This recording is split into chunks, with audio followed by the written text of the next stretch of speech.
السلام علیکم ورحمۃ اللہ وبرکاتہ۔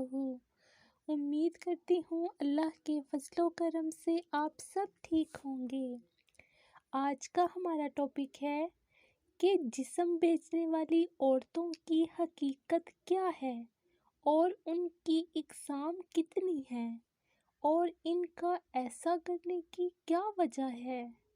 جن بہن بھائیوں نے ابھی تک ہمارا چینل اسلامک مسائل سبسکرائب نہیں کیا، ان سے درخواست ہے کہ ہمارے چینل اسلامک مسائل کو سبسکرائب کریں اور لائک کریں۔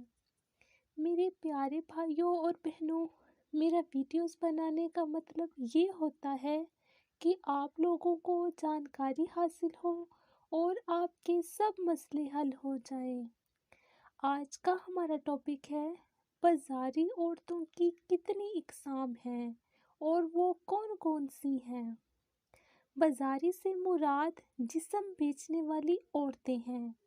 ان عورتوں کی 3 اقسام ہوتی ہیں۔ سب سے پہلے بات کرتے ہیں پہلی قسم کی عورتوں کی۔ وہ عورتیں جو اپنی ہوس پوری کرنے کے لیے سیکس کرتی ہیں۔ ایسی عورتوں کی بہت زیادہ تعداد پائی جاتی ہے ہمارے معاشرے میں۔ ایسی عورتیں جو ہیں وہ اپنا شکار ڈھونڈتی ہیں، جو نوجوان نسل کو تباہ کرتی ہیں، اور جب ان کا مطلب پورا ہو جاتا ہے تو پھر اپنے لیے نئے شکار ڈھونڈتی ہیں۔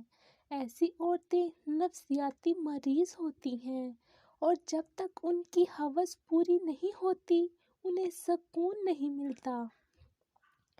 کبھی کبھار وہ اپنی ہوس پوری کرنے کے لیے خود اپنی جیب سے پیسے دے کر نوجوان لڑکوں کو خریدتی ہیں۔ اگر ان کی ہوس پوری نہ ہوئی ہو تو ان میں پاگل پن پیدا ہو جاتا ہے، اور اپنی ہوس پوری کرنے کے لیے ایسی عورتیں کسی حد تک بھی جا سکتی ہیں۔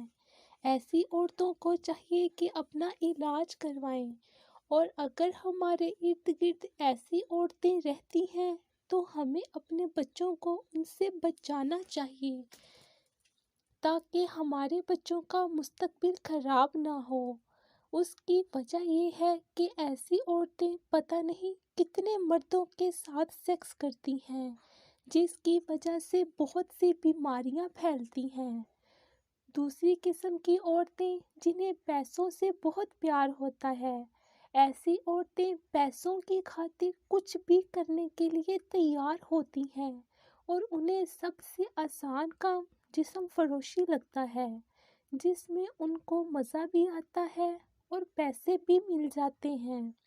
ایسی عورتیں کبھی ایک مرد کے ساتھ گزارا نہیں کر پاتی، یعنی شادی کبھی نہیں کرنا چاہتی، اور اگر ان سے جسم بیچنے کی وجہ پوچھی جائے تو یہ اپنی مجبوریوں کی 1000 کہانیاں آپ کو سنا دیں گی۔ خدارا اپنا گھر چلانے کے لیے اور بھی طریقے ہیں، ضروری نہیں کہ جسم کو بیچ کر ہی اپنا گھر چلایا جائے، کیونکہ جس ذات نے آپ کو پیدا کیا ہے وہ کھانا بھی ضرور دے گی۔ وہ ذات تو پتھر میں کیڑے کو خوراک دے دیتی ہے، تو وہ انسان جس سے وہ 70 ماؤں سے بھی زیادہ پیار کرتا ہے اسے کیسے بھوکا رہنے دے سکتی ہے؟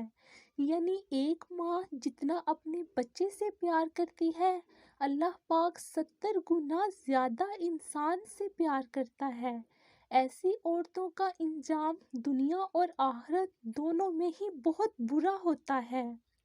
اگر آپ نوٹ کریں تو ایسی عورتوں کے منہ پر کبھی روحانگی نہیں ہوگی، بلکہ اللہ کی طرف سے لعنت پڑتی ہے، اور ہمارے معاشرے میں زیادہ بیماریاں پھیلانے کی وجہ بھی ایسی عورتیں ہی بنتی ہیں، جیسے ایڈز، کینسر وغیرہ وغیرہ، کیونکہ ان سے جب کوئی بیمار انسان سیکس کرتا ہے تو یہ بیماری ان کو بھی لگ جاتی ہے، اور پھر اس بیمار عورت سے جس نے بھی سیکس کیا وہ ان خطرناک بیماریوں کا شکار ہو جائے گا، اور ایسی بیماریوں کا احساس انسان کو فوراً نہیں ہوتا، کچھ عمر گزرنے کے بعد ہی ہوتا ہے، اور تب اس کا علاج ممکن نہیں ہوتا، کیونکہ اس بیماری کے جراثیم انسان کے جسم میں پھیل گئے ہوتے ہیں اور پھر ان کی روک تھام ممکن نہیں ہوتی۔